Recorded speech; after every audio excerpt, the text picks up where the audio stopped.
El Señor los bendiga, hermanos, en esta tarde. Damos gracias a Dios por estar una vez más aquí, aunque con ciertos limitantes, pero Dios es fiel.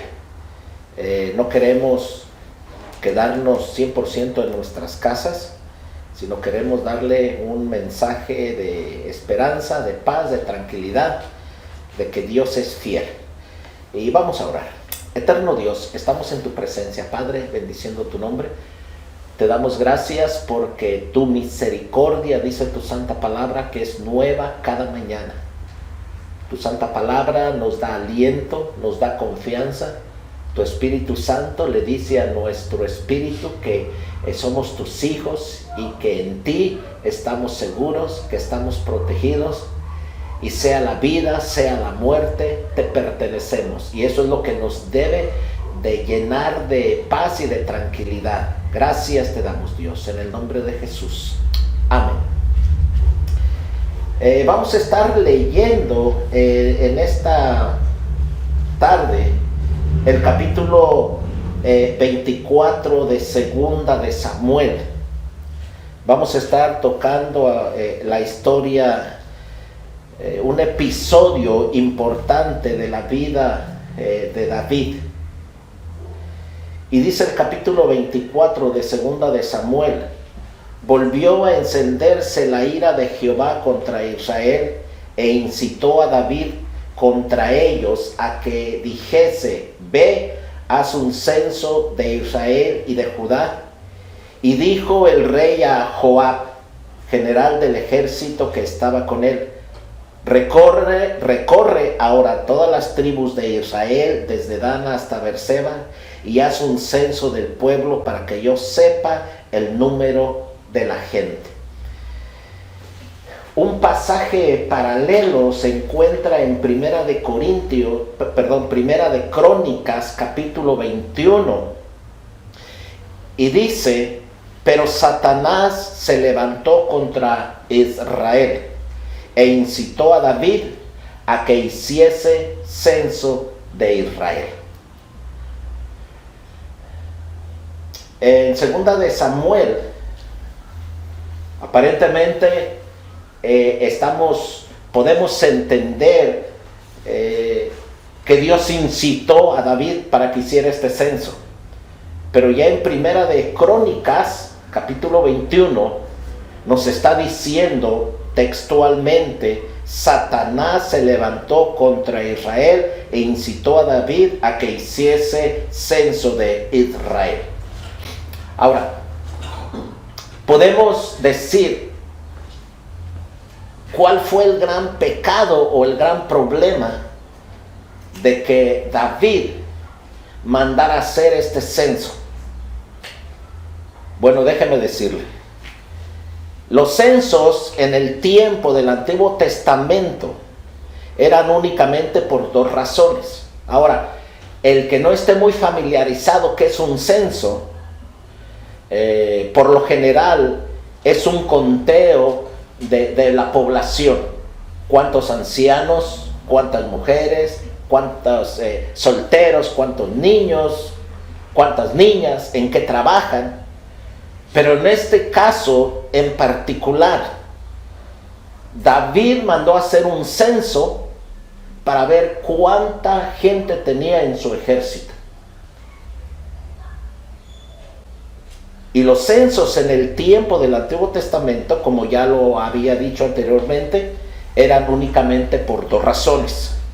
La primera era evaluar la implementación de un impuesto sobre la población. Tenemos un ejemplo en el caso cuando Dios le dijo: cuenta a la tribu de Leví cuántos hay, y los que sobren van a tener que dar cierto impuesto. La segunda razón para cuál hacer un censo era prepararse para enrolarse en un ejército.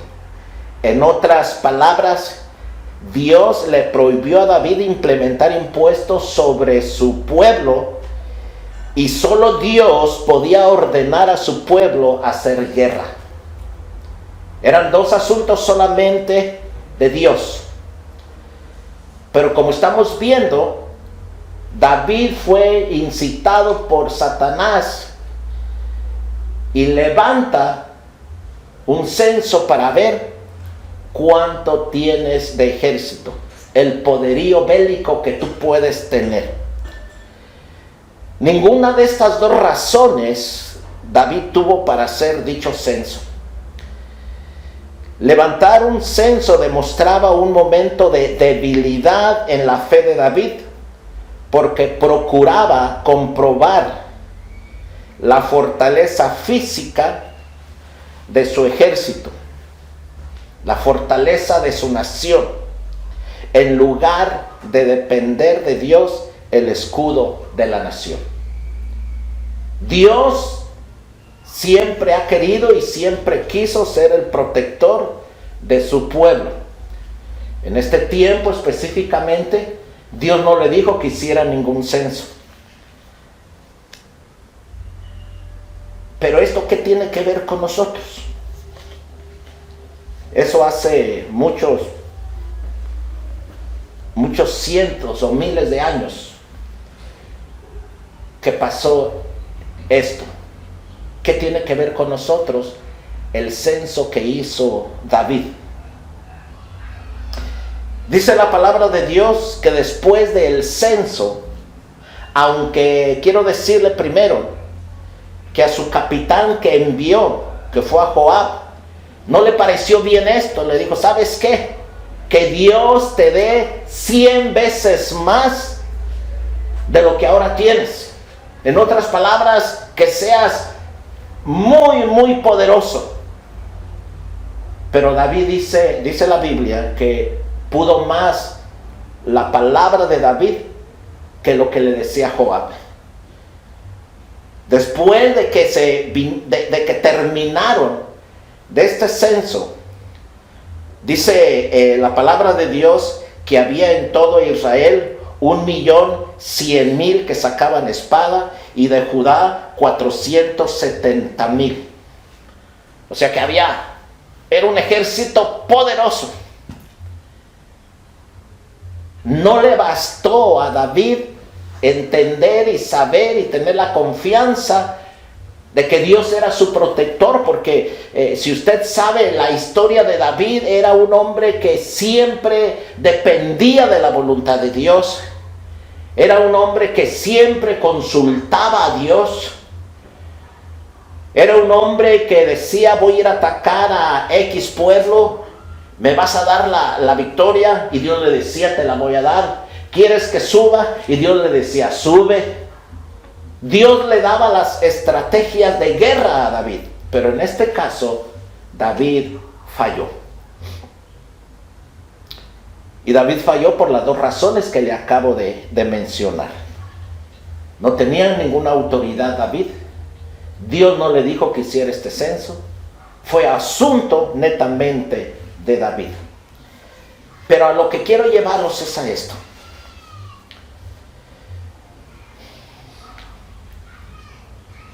Inmediatamente después del que general Joab le llevó los resultados del censo,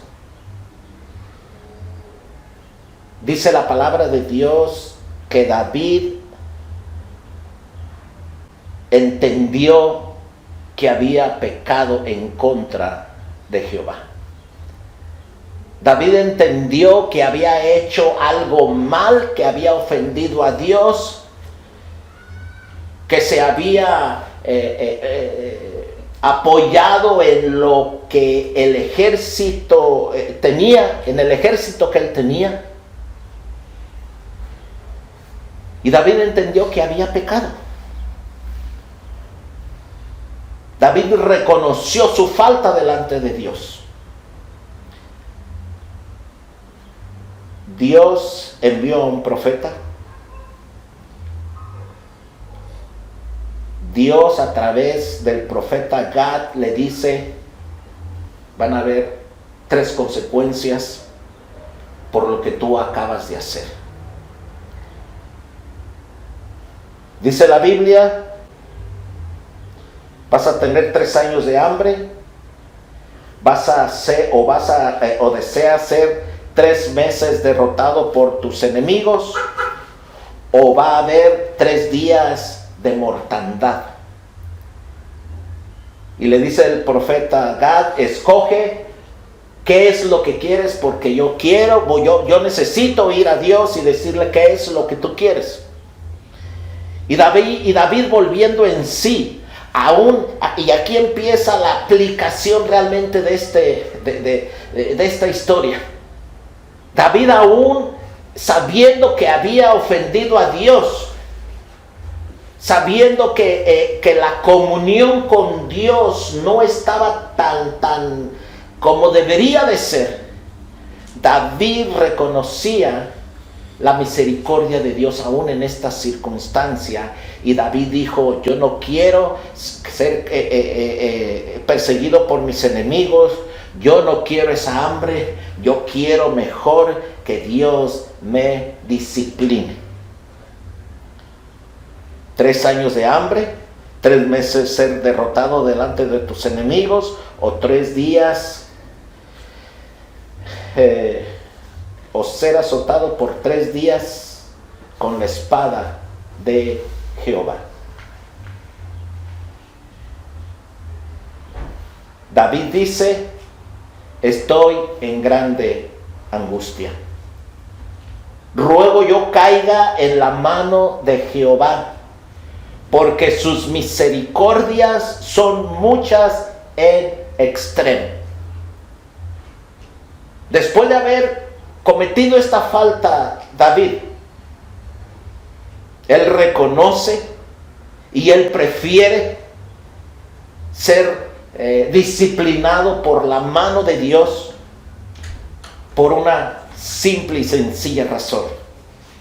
Porque David entendía que las misericordias de Dios son muchas en extremo. La misericordia de Dios es mucha en extremo. Entonces, en la situación en la cual estemos, en las circunstancias que estemos viviendo, en la situación en la que el planeta entero está viviendo, debemos entender que la misericordia de Dios es mucha en extremo. A Dios no se le pasa nada. Dios tiene en perfecto control todas las cosas. Dios tiene un propósito para nuestra vida. Dios tiene un cuidado especial para los que son sus hijos. Y David no fue la excepción. La misericordia de Dios es mucha en extremo. Y dice la palabra de Dios que cuando empezó esta plaga por 3 días, desde Dan hasta Beerseba, eran las fronteras norte y sur, o sea que en todo el territorio de la tierra prometida se vino esta plaga por 3 días. Y la consecuencia de esta plaga, dice la palabra de Dios que murieron en Israel 70,000 hombres. Murieron 70,000 hombres por el error de una persona. Dice la Biblia que cuando el ángel estaba destruyendo y volteó hacia la ciudad de Jerusalén, David clamó a Dios. El ángel de Jehová ordenó a Gad que dijera a David, sube y construye un altar a Jehová. Dios mismo le está diciendo, ¿sabes qué? Me estoy arrepintiendo. Mi misericordia, que tú ya sabes que es en gran extremo, sube al campo de Ornán Jebuseo y constrúyeme un altar. Dentro de la misericordia que es en gran extremo de Dios, aun cuando hayamos cometido un error, Dios nos da el salvoconducto dentro de su misericordia y nos dice, haz esto, para que se restablezca una vez más la comunión que tenemos entre tú y yo. La Biblia entonces nos está diciendo que David fue a este campo de Ornán Jebuseo y le dice, ¿sabes qué? Yo necesito comprarte este terreno porque necesito hacer un altar. Ornán le dice, ¿sabes qué, mi rey? Todo está a tu disposición, la yunta, los bueyes, el grano, todo es tuyo. Y una de las cosas que me llama la atención, que es como para estar meditando en este tiempo que vamos a tener, vamos a decir, no vacaciones, ¿verdad? Sino un tiempo donde podemos estar en nuestra casa, un tiempo donde podemos decir, Dios, creo que es tiempo de meditar y pensar si realmente en el templo, en mi iglesia, yo personalmente tengo un altar para ti. Y si no tengo este altar, si voy a la iglesia por ir, si voy por razones equivocadas, si leo la Biblia por razones equivocadas, si en mi casa no tengo un altar, Dios, hoy yo me comprometo a hacer un altar para buscar tu presencia, para buscar tu misericordia, para buscar y entender que esa gracia tuya es en gran manera abundante. Y una de las cosas que nos debe de llamar la atención también, y es bien importante, las palabras que David le dice a este hombre: no tomaré para Jehová lo que es tuyo. Yo no voy a sacrificar algo que a mí no me cueste. Esto significa entonces que cuando tú tienes un compromiso con Dios, tú sabes lo que te va a costar. Tú sabes que te va a costar adquirir el hábito de leer la palabra de Dios, el hábito de decir, Dios, quiero menos de mí y más de ti. Dios, yo sé que no soy ni digno de desatar la correa de tu calzado, pero Dios, no importa lo que me cueste, pero quiero darte algo que a mí me cueste. No quiero darte algo que aquel puede darte. Yo quiero darte lo que a mí me está costando. Y dice la Biblia que David le compró en su justo precio este terreno y puso un altar, ofreció sacrificio y gracias a Dios la mortandad se detuvo. La mortandad se detuvo.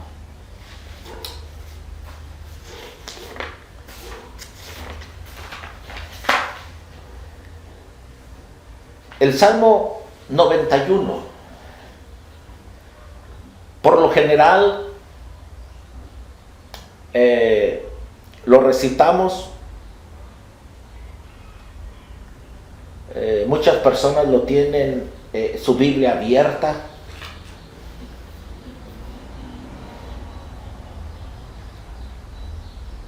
Pero no es magia el que abramos nuestra Biblia en el Salmo 91. Yo siempre he pensado que las bendiciones de Dios son condicionadas. David fue condicionado. David tuvo que tener una decisión. Y David entendió que le iba a costar esa relación una vez más con Dios. Y vemos que la misericordia de Dios fue hermosa y fue grande. Y en el Salmo 91, podemos ver también en el Salmo capítulo 1. Dice, bienaventurado el hombre que no anduvo en consejo de malos, ni en silla de escarnecedores se ha sentado.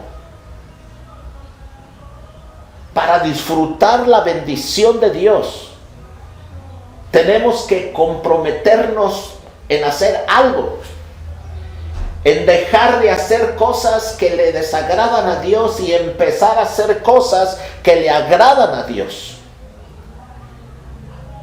Dice el Salmo 91, el que habita al abrigo del Altísimo morará bajo la sombra del Omnipotente. Diré yo a Jehová, esperanza mía y castillo mío, mi Dios en quien confiaré. Yo creo que David estaba recitando este salmo cuando estaba haciendo el altar. Dios, yo quiero habitar en tu presencia. Yo quiero morar bajo la sombra del Omnipotente. Dios, tú eres mi esperanza y mi castillo, mi Dios en quien confiaré.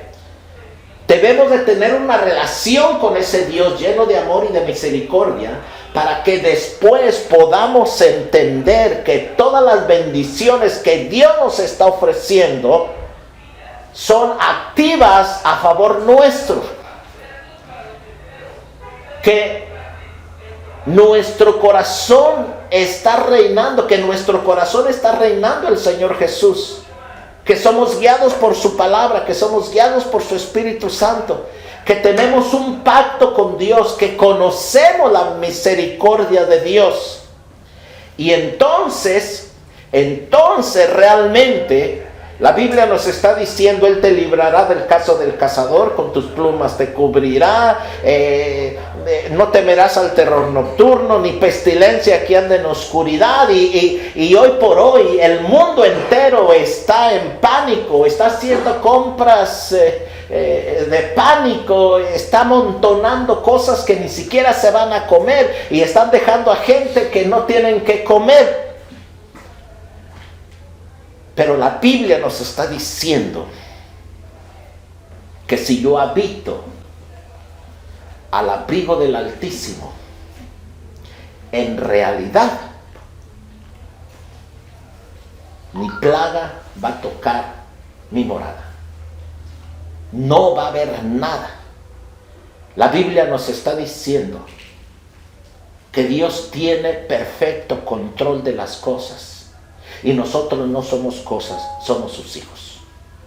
Nosotros somos sus hijos. Salmos 91, capítulo 9 dice: porque has puesto a Jehová, que es mi esperanza, al Altísimo por tu habitación. Cuando tenemos una relación así con Dios, aun cuando hayamos cometido errores, pecados, y clamamos la misericordia de Dios, Dios está ahí. Debemos entender que el Evangelio es personal.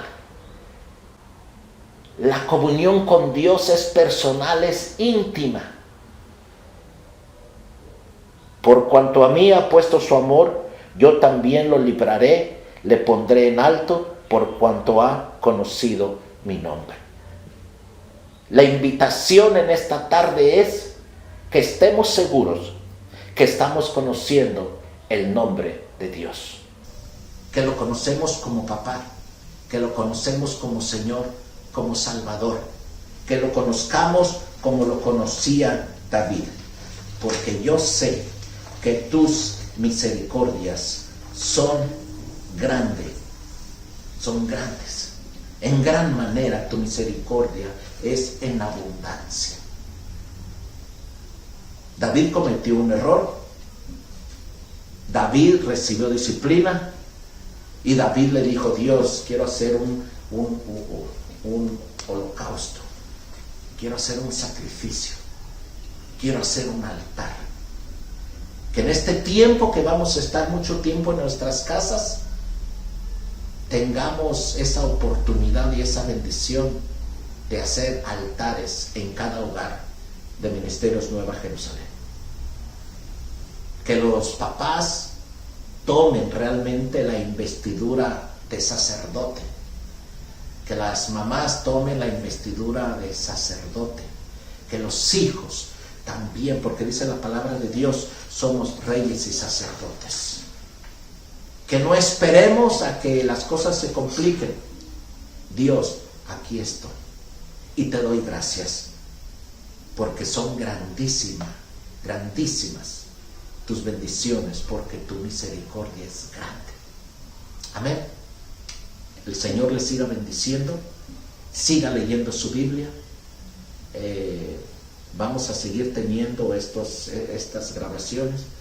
El Señor les siga bendiciendo.